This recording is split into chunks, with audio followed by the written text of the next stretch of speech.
Finally, after several audience requests, we're doing another fish room tour. Yes. That's all we need to say.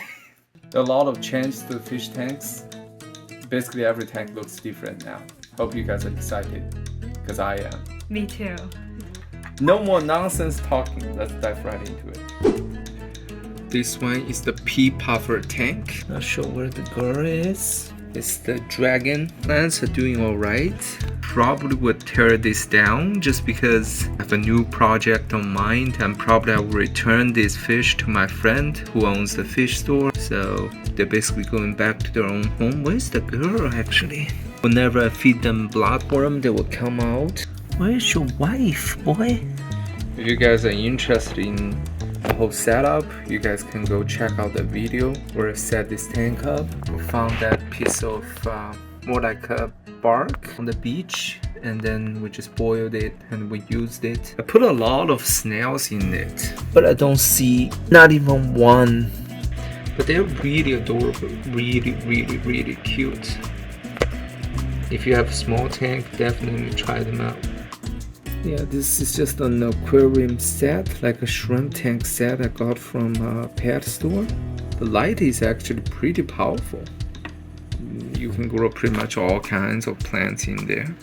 Now you can see the dragon again. It's pretty cool, you know, with the pea puffer in it. For the filter, I used a small hand on the back. It's pretty quiet, and there is a small heater in this corner. See? Pretty simple setup. This is our 60-gallon breeder. We have all Acaras in here. There's a couple albino cories in here. Most importantly, this tank is a breeding tank for Gatorade and Powerade, our pair of Acaras. That's Mom. She's very protective of her spawn. And there they are, all gross and wriggly, but also a beautiful thing. Oh, she's protecting them from the phone. Oh, that's cute. Yeah, we have mostly electric blue Acaras, but we also have our Portacara in the back. I always think he's very emo. He's big boy. Always likes to hide, especially when we bring the camera out. We have nearite snails, and this grass mat just keeps growing better and better. Lovely pink plants. This tank is very gorgeous. Our tiger lotus grows short and wide with a lot of color. The reason is because the lighting in this tank is very strong, so they don't feel a need to climb up. And if you guys are interested in how to set this tank up, I have a video, the full step by step. You guys can check that out. These are her babies. You can kind of see the wriggling motion. Hard to focus. This one here is a 20-gallon long Hillstream Loach tank. If you guys watched my previous videos, you would know that they used to be in that rimless tank. Set that 12-gallon rimless tank exclusively for them. Wanted them to breed, but later on I feel like that tank might be a little too small, so I put them in this 20-gallon long. I also have a video setting this up. If you guys interested can go check it out. This tank only has 4 Hillstream Loaches in it, and all these rocks I found on the beach. The plants are doing actually amazing. You see all those green plants are actually turning pink. There's tons of snails in it though, because I accidentally put some in it. All these plants are doing absolutely amazing. This algae is not from this tank, it's from other tank. I was just trying to feed these guys. So far they're doing great, but I haven't seen any fry. And apparently I'm not sure what happened. There's no sign of fry. There's snails everywhere. Check them out. I just use a small internal filter, and there's no heater in this tank. Maybe that's why they're not breeding, but I actually gave up. I don't want to continue to experiment this. I want to combine this Hillstream Loaches with those Celestial Pearl Daniels, because that tank right now is filled with algae, and you guys will see that tank very soon. So they can help clean the algae, and if they want to breed, they can breed in there. That's fine. But that tank also has tons of plants. I love these fish. They're very, well, initially of course they're very timid. They're hiding all day, get more comfortable, they're out on front glass all the time. Really like the way they sucking on the rock. It'd be awesome if they can breed. This is like a paradise, like a heaven for them. I want to live in a tank like this, man, if I were a fish. I haven't done any water change in this tank either. Those pink plants are growing crazy fast, actually. Yeah, I'm also gonna tear this down. It's just these two tanks are all in the bottom. They're just right above the floor, too low. It's really hard for us to sit comfortably and just enjoy these tanks. Is that a mosquito on the surface? Welcome to our 65-gallon tall. This is a very tall tank, and we house our massive, gorgeous Amazon swords. We had to put them in pots to prevent our wonderful friends, the Geophagus, from digging them up. They tried their best, and now they can't. Our bottom fish include Geophagus, skunk loaches, and apparently Fanta is now trying to be on the bottom. But that's mainly because Fanta is following us, because Fanta loves us. We also have a Salvini cichlid named Craig. Craig is very beautiful, and he's very aggressive. But for now, he is mostly scared of what I have been told is a leucistic firemouth cichlid, that's Craig, who is named Whitey. Whitey has beautiful blue eyes, and firemouth cichlids normally are firemouth, but Whitey is mostly just white. Overall, a very powerful fish, and gorgeous. The roots of the Monstera create a mysterious atmosphere and oxygenate our room at the same time. There is also a small Jack Dempsey. He was bullied a little bit, but now I think he's recovering. The tail fin is growing back. It's a very simple design because this is basically a grow-out tank for these smaller cichlids. Eventually, I will rehome them into a bigger tank. I don't want too much aquascape, take up the space. I want this tank to be easy to clean because I feed them a lot in this tank. You can hear them cracking. Yeah, that's the skunk loach. They're making sound, like a clicking sound. That's the sound that skunk loaches make. Yes, sometimes it's really loud. Especially at night, and it wakes us up. Yeah, they're really cute fish. These 3 Amazon swords we've had for a while. One of them is one of the 2's baby. And they have a bunch of other babies in our other tank. Yes. And for the light, I only use the LED floodlight. It's not like an aquarium light. I use them because they're way cheaper, and I was worried they're not powerful enough, but apparently they are. I've cleaned the algae on the glass already, but you can see more algae growing. Usually that's a sign that the light is pretty strong. Not to mention good looking. The aesthetic in this tank is very warm colored light, which really brings you to that jungle experience. Yes, I do agree, like an Amazon vibe. I really like the color. And you can change the colors lights. You can make them white. But I prefer this one. And it's way cheaper. These 2 only cost about $50.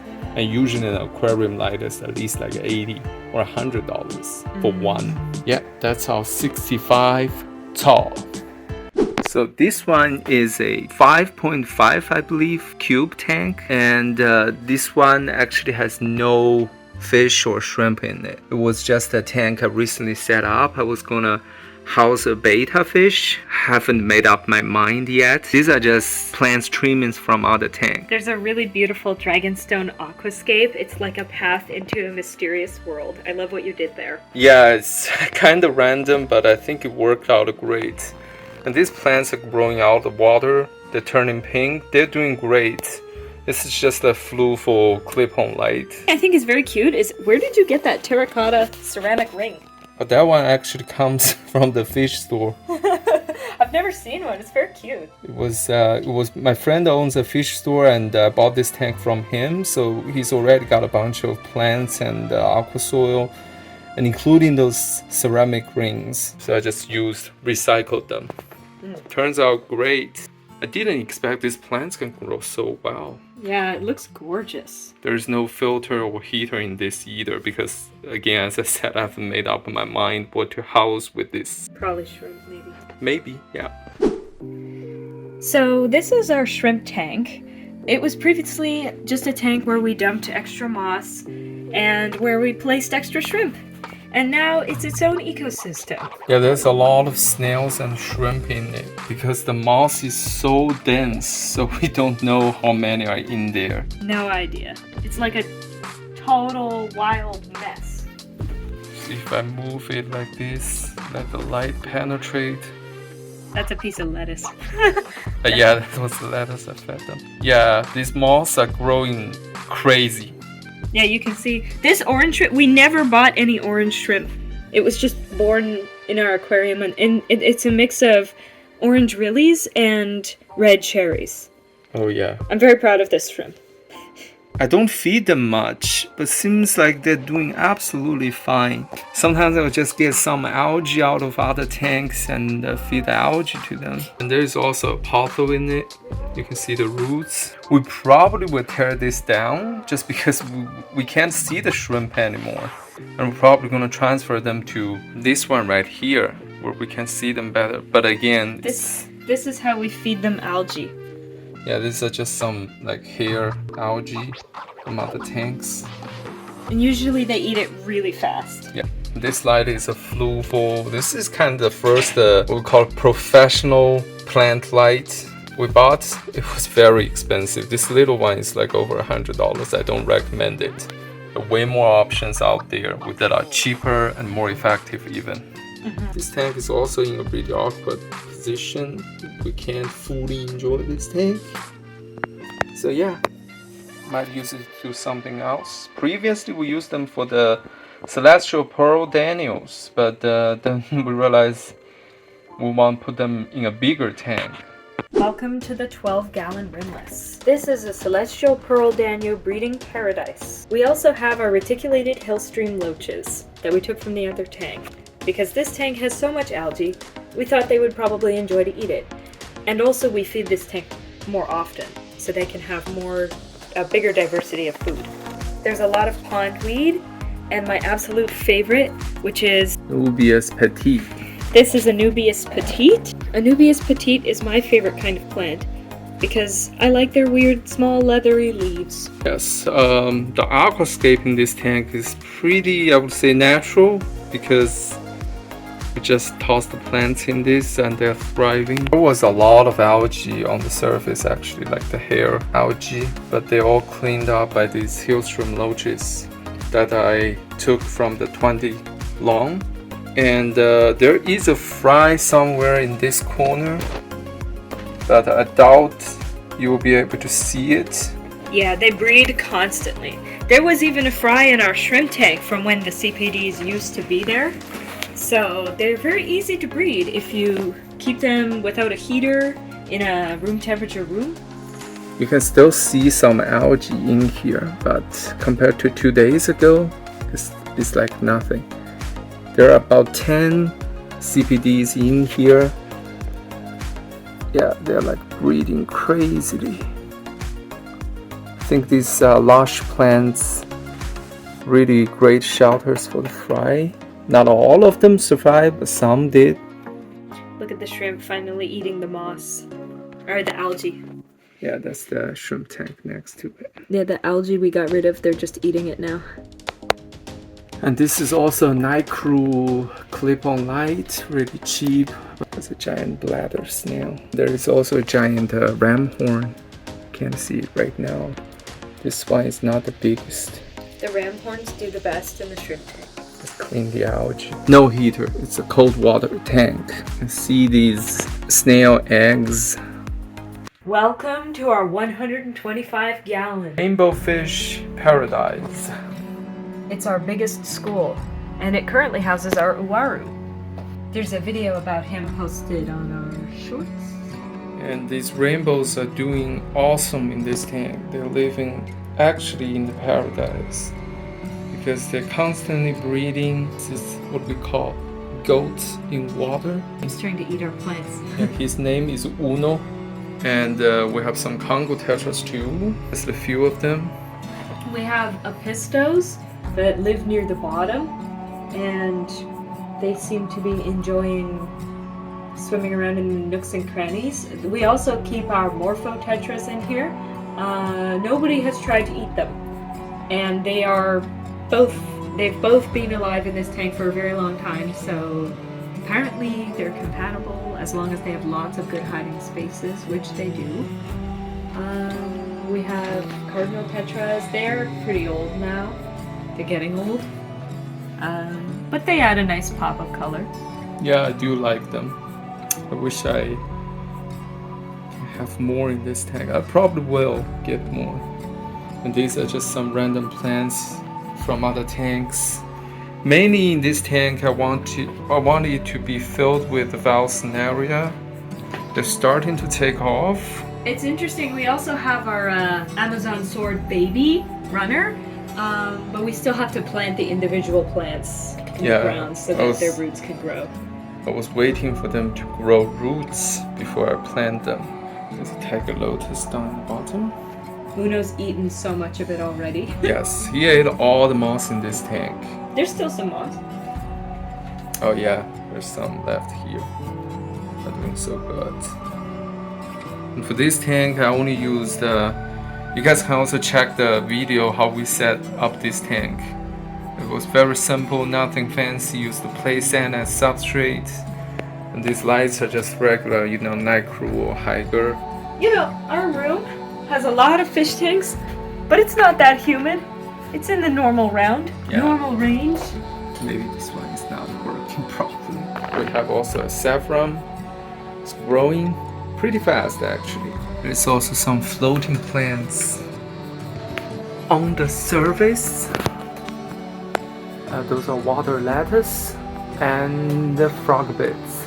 Yeah, we can feed them so you guys can see how crazy they can be. Just gonna feed them so you guys can see how fast they can consume. Wow, madhouse. Look at that. Look at that. They're so cool. No one, not a single pellet touched the ground. Maybe a couple of them did. Usually they don't. Usually they don't. I put quite a lot in there this It's like a game. If they let the pellets touch the ground, they lose. They're very beautiful and fun. And I love watching them school. Apparently they're very happy because even the non-dominant ones have excellent color. Yeah, some of them pretty big. I think he's the dominant male, maybe? This one is Oh. These are pretty big. Look at my hand. That reference. My hand is even more impressive because it's smaller. I also added some, tannins into this tank. Is that the powder? Yeah, so use the powder. It's way stronger than any other way to add tannins. It looks really cool. Yeah, just waiting for this tank to be filled with this sage and also the Valsnaria in the back, and then floating plants, make it like a giant Val jungle, like an Amazon jungle kind, even though we don't have a lot of Amazon fishing here, but that's the idea. We want dark water so this fish color can pop even more. Uno is it's very intelligent. I actually don't know if it's a girl or boy. It's really hard to tell. But he is, or she, everything. Plants, pellet. Yeah. He probably would eat one of our chickens if he could. No, he's not aggressive though, see. No, he doesn't eat tiny fish, even when he never even tries to hunt them. Yeah, it's like gentle giant. We also have some zebra Daniels in here. They're some of the original, I think. Yep. They're probably the first kind of fish we had. They are? They're very pretty. Look at the color of Eastern rainbow. They're very excited every day. Like shiny. They can change their colors so fast. It's the filter to create flow because they do love flow. I think they are one of my favorite fish, those rainbows. This is our Malawi African cichlid tank. As you can see, it doesn't look that impressive. It used to be a planted tank, which is why you see all the dirt there. And part of the reason the dirt is there is because these guys keep digging it up and causing a big mess. As you can see, the substrate is kind of all over the place, burying themselves to the bottom.